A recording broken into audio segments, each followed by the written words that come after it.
നിങ്ങൾ ഒരു സിറ്റിയിൽ ജീവിക്കുന്നവരാണെങ്കിൽ നിങ്ങൾ തീർച്ചയായിട്ടും ഇത് കേട്ടിരിക്കണം. റാപ്പിഡോ ഉപയോഗിക്കാത്ത ആൾക്കാർ ഇപ്പോൾ വളരെ കുറവാണ്. ബാംഗ്ലൂർ വെച്ച് ജൂൺ 17 രാവിലെ ജോലിക്ക് പോകാനായി റാപ്പിഡോ ബൈക്ക് ടാക്സി ബുക്ക് ചെയ്ത ഒരു മലയാളി യാത്രക്കാരുടെ ജീവിതമാണ് വെറും 15 മിനിറ്റ് നീണ്ട യാത്ര കൊണ്ട് എന്നേക്കുമായി തകർന്നു പോയത്. സമയമുണ്ടെന്നും പതുക്കെ പോയാൽ മതിയെന്നും റൈഡറോട് ആവർത്തിച്ച് പറഞ്ഞിട്ടും അത് ഗവനിക്കാതെ സ്ഥലമില്ലാതിരുന്നിട്ടും ഒരു ട്രാക്ടറിനിടയിലൂടെ ബൈക്ക് കയറ്റി വിടാൻ റൈഡർ ശ്രമിക്കുകയായിരുന്നു. തുടർന്ന് നിയന്ത്രണം വിട്ട് ബൈക്കിൽ നിന്ന് വീണ യാത്രക്കാരി ട്രാക്ടറിനടിയിലേക്കും തെറിച്ചു വീഴുകയും ടയർ ശരീരത്തിലൂടെ കയറിയിറങ്ങുകയും ചെയ്തു. ഈ അപകടത്തില് ഡ്രൈവർക്കൊന്നും പറ്റിയില്ല. യാത്രക്കാരിക്ക് 9 വാരിയലുകളിലും നട്ടലിലും തോളിലും ഒടിവുകൾ സംഭവിക്കുകയും സ്പ്ലീൻ സർജറിയിലൂടെ നീക്കം ചെയ്യേണ്ടി വരികയും ചെയ്തു. കൂടാതെ മുകളിലത്തെ പല്ല് തകർന്നു പോവുകയും അതുപോലെ തന്നെ ചുണ്ടിന്റെ ഒരു ഭാഗം അടർന്നു പോവുകയും ചെയ്തു. മുഖത്ത് ഗുരുതരമായ പ്ലാസ്റ്റിക് സർജറികൾ ചെയ്യേണ്ടി വന്നു ആ പെൺകുട്ടിക്ക്. 10 വർഷത്തിലധികം അധ്വാനിച്ചുണ്ടാക്കിയ സമ്പാദ്യം മുഴുവൻ ചികിത്സയ്ക്കായി ഉപയോഗിക്കേണ്ടി വന്നു. ആശുപത്രി ബില്ലുകൾ മാത്രം 20 ലക്ഷം രൂപയിലധികമായി. തുടർന്നും PTSD ചികിത്സകൾക്കും പുനരധിവാസത്തിനുമായി വലിയ തുക അവർക്ക് ചെലവാക്കേണ്ടി വരുന്ന അവസ്ഥയിലാണ് ഇപ്പോൾ അവരുള്ളത്. യാത്രാ സൗകര്യം നോക്കി ദശലക്ഷക്കണക്കിന് ആളുകളാണ് ദിവസവും റാപ്പിഡോ പോലെയുള്ള റൈഡ് ഹെയിലിംഗ് പ്ലാറ്റ്ഫോമുകൾ ആശ്രയിക്കുന്നത്. സുരക്ഷിത യാത്ര, സ്ത്രീകൾക്കുള്ള പ്രത്യേക സുരക്ഷാ ഫീച്ചറുകൾ, പരിശോധിച്ച് ഉറപ്പുവരുത്തിയ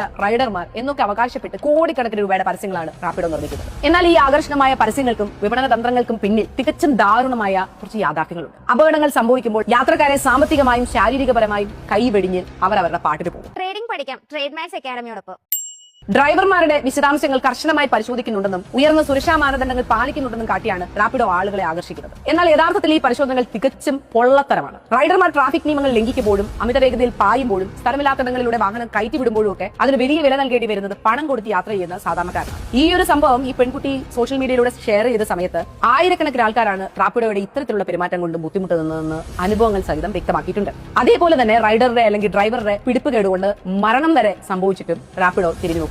അപകടം റിപ്പോർട്ട് ചെയ്തയുടൻ കസ്റ്റമർ സപ്പോർട്ട് ഫോൺ കോളുകൾ വിച്ഛേദിക്കുകയും ലൈവ് ചാറ്റുകൾ ബ്ലോക്ക് ചെയ്യുകയും ചെയ്യുന്നു. ആശുപത്രി ചെലവുകൾ മുഴുവനായി വഹിക്കുന്നതിന് പകരം കേവലം ചെറിയ തുക മാത്രം പരിധിയിലുള്ള ഇൻഷുറൻസ് പോളിസികളുടെ പേര് പറഞ്ഞ് ഓട്ടോമേറ്റഡ് ഇമെയിലുകൾ മാത്രം അയച്ച് കമ്പനി ഉത്തരവാദിത്തത്തിൽ നിന്ന് പൂർണ്ണമായിട്ട് അങ്ങ് പിൻവാങ്ങും. ദിവസങ്ങൾക്ക് ശേഷം കമ്പനി പ്രതിനിധികൾ എത്തുമ്പോൾ ഇതിന് കമ്പനി എങ്ങനെ ഉത്തരവാദിയാകും എന്ന പ്രതിരോധപരമായ ചോദ്യമാണ് പിന്നീട് അവർ ഉന്നയിക്കുന്നത്. ലാഭം മുഴുവൻ കമ്പനി എടുക്കും. പ്ലാറ്റ്ഫോം നിയന്ത്രിക്കുന്നതും യാത്രാ നിരക്ക് നിശ്ചയിക്കുന്നതും ഓരോ കിലോമീറ്റർ കമ്മീഷൻ വാങ്ങുന്നതും സുരക്ഷയുടെ പേരിൽ ബ്രാൻഡ് കെട്ടിപ്പടുക്കുന്നതും റാപ്പിഡോയാണ്. അശ്രദ്ധ കാരണം ഒരു മനുഷ്യന്റെ ജീവിതം തകരുമ്പോൾ തങ്ങൾ കേവലം ഒരു ടെക്നോളജി ആപ്പ് മാത്രമാണെന്നും ഡ്രൈവറുടെ ഭാഗത്തു നിന്നുണ്ടാകുന്ന വീഴ്ചകൾക്ക് തങ്ങൾ ഉത്തരവാദിത്തം ഇല്ലാത്തവരാണെന്ന് പറഞ്ഞ് കമ്പനി കൈയെഴുതും. ഒരു മനുഷ്യന്റെ ജീവനെയും ജീവിതത്തെയും ഒക്കെ റാപ്പിഡോ കാണുന്നത് ലാഭക്കണക്കിലെ കൊളാട്രൽ ഡാമേജ് ആയിട്ട് മാത്രമാണ്. കോർപ്പറേറ്റ് കമ്പനികളുടെ അനാസ്ഥ കാരണം വർഷങ്ങളുടെ സമ്പാദ്യം മുഴുവൻ നഷ്ടപ്പെടുത്തി നിരന്തരമായ ശസ്ത്രക്രിയകൾക്കും മാനസികാഘാതങ്ങൾക്ക് വിധേയരാകാൻ ഇരകൾ ബാധ്യസ്ഥരല്ല. ഇത്തരം പ്ലാറ്റ്ഫോമുകളെ നിയമത്തിന് മുന്നിൽ കൊണ്ടുവരേണ്ടത് അത്യാവശ്യ ഘടകമായി മാറിയിരിക്കുകയാണ്. ഇതിൽ പറഞ്ഞ കാര്യങ്ങൾ വളരെ ശരിയാണ്. ഞങ്ങളൊക്കെയും റാപ്പിഡോ ഉപയോഗിക്കുന്നവരാണ്. ചില സമയങ്ങളിൽ നമുക്ക് തോന്നും ഇവർ നമ്മളെ കൊല്ലാൻ കൊണ്ടുപോകണമെന്ന് തോന്നും. അതേ രീതിയിലാണ് ഇവർ പോകുന്നത്. 1-2 തവണ എനിക്ക് അങ്ങനെ ഒരു അനുഭവം ഉണ്ടായപ്പോൾ ഞാൻ അവരോട് പറഞ്ഞു, പതുക്കെ പോകാൻ പറഞ്ഞു. എന്തിനാണ് ഇത്ര സ്പീഡ്? ഞാൻ ചോദിക്കാറുണ്ട്.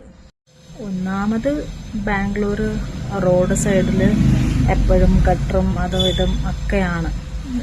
കറക്റ്റായിട്ട് പോകാൻ പറ്റില്ല. അതിൻ്റെ കൂടെ നല്ല ബ്ലോക്കുള്ള സ്ഥലമാണ്.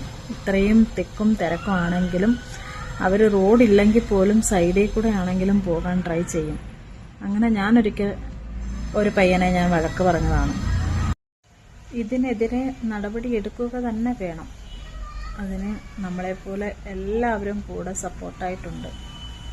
പക്ഷേ ഒരു തരത്തിൽ ഈ റാപ്പിഡോ ഊബർ ബൈക്കുകൾ നിർത്തുന്നതും അത് സാധാരണക്കാരെ നല്ലവരായ കുറേ ആൾക്കാർക്ക് അവരുടെ അന്നം, പിന്നെ ഞങ്ങളെപ്പോലുള്ളവർ ബുക്ക് ചെയ്ത് പോകുന്നവരുടെ ബുദ്ധിമുട്ട് അതും ഒരു പ്രശ്നമാണ്.